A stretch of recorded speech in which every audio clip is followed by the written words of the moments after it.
заводить не двигается эта штука, только в обратном направлении. Какой интересный звук.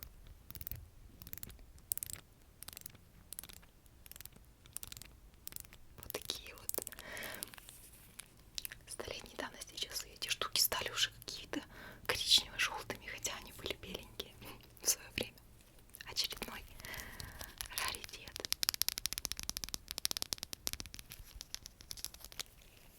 Приступим к следующему.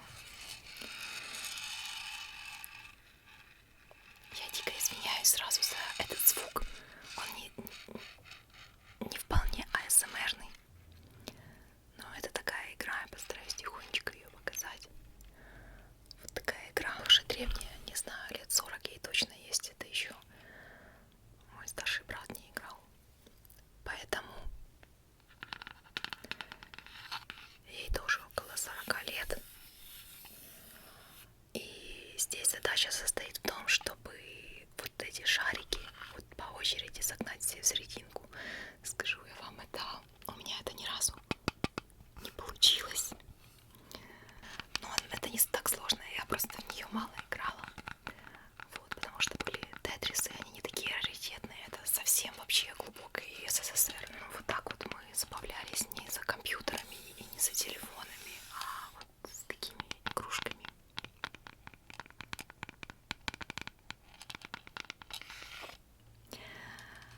Ну что ж, поехали дальше. А сейчас будет немножко страшно.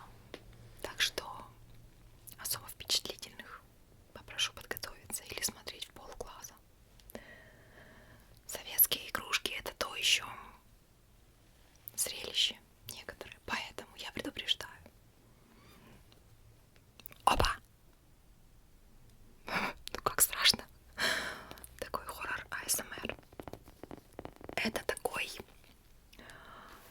Ой, это Карлсон, конечно, который живет на крыше. И которому уже лет 100. Не знаю, сколько ему. Сороковник точно есть. Тут у него пропеллер сзади крутится, тут у него что-то типа волос. В общем, короче, никогда я ним не играла. Всегда он где-то там стоял в сторонке, такой страшненький. Ну просто, я не знаю. Ну, в общем.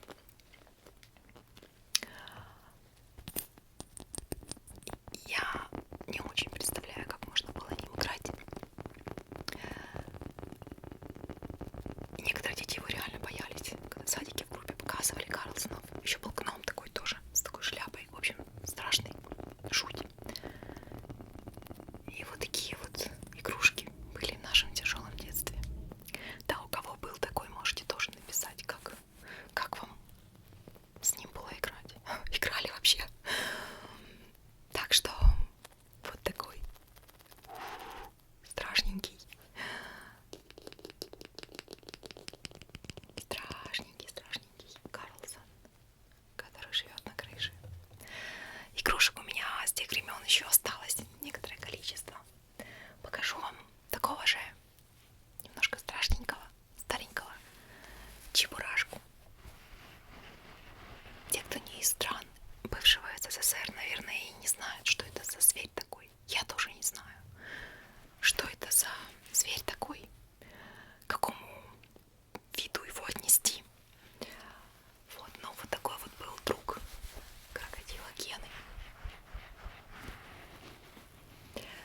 Я ним тоже особо не играла. Вот, играли мы в куклы, а чебурашки, Карлсоны и прочая экзотика советской игрушечной промышленности как-то у нас пылились. Тут еще когтики такие есть, смотрите. В общем, подскажите мне, чебурашка это кто? Мышка? Это мыша или это... Ну, я не знаю, кому его отнести. Но мне всегда было интересно, к какому виду он относится, этот чебурашка. Ну что,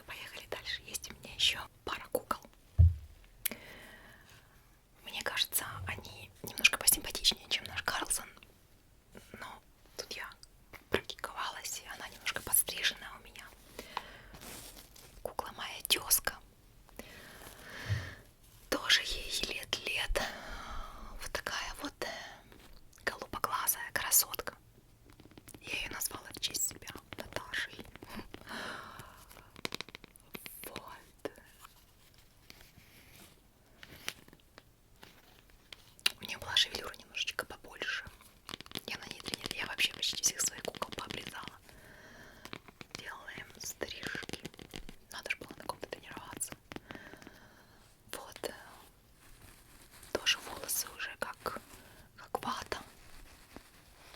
Делаем массаж. Массажик.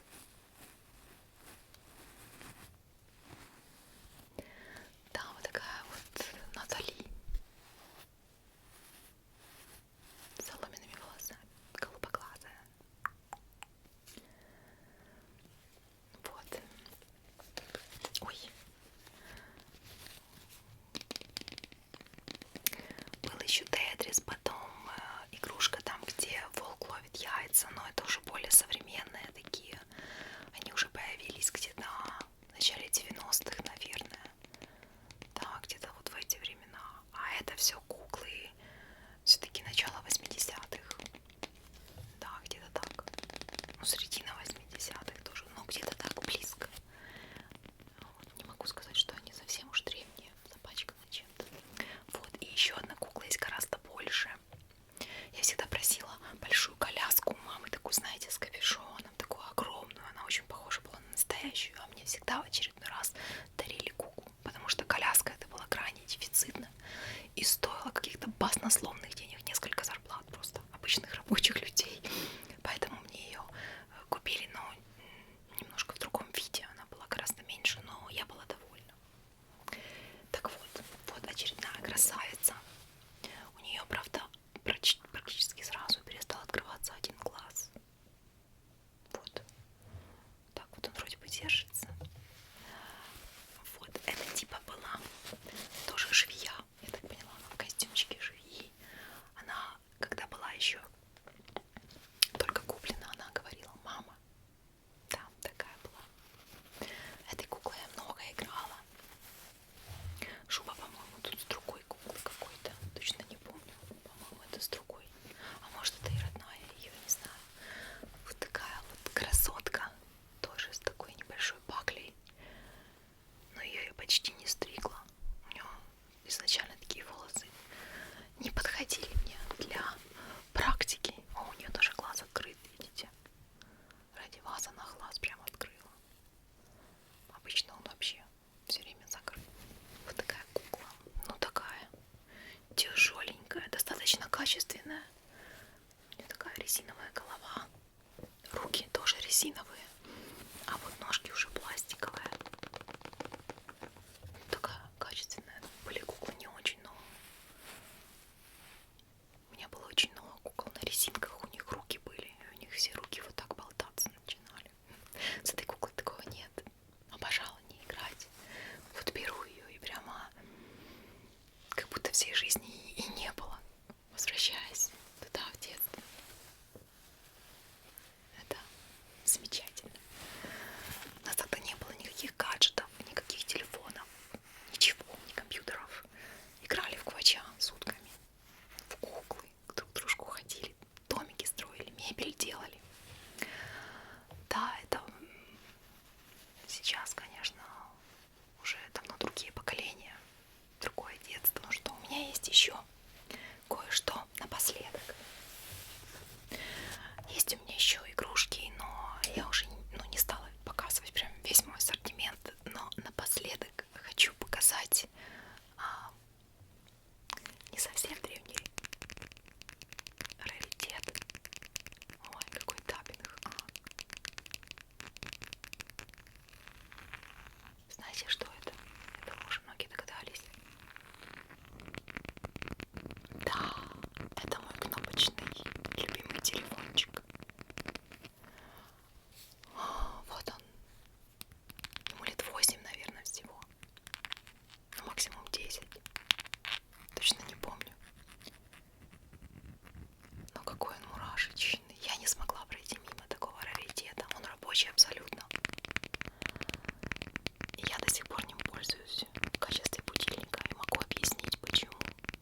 Я надеюсь, что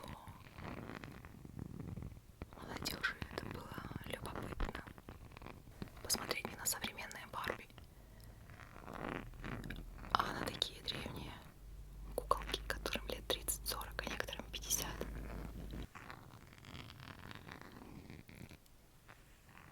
Я желаю легкой, продуктивной недели. Ну и надеюсь, до скорых встреч.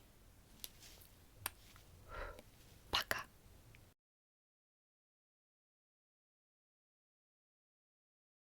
А вот еще один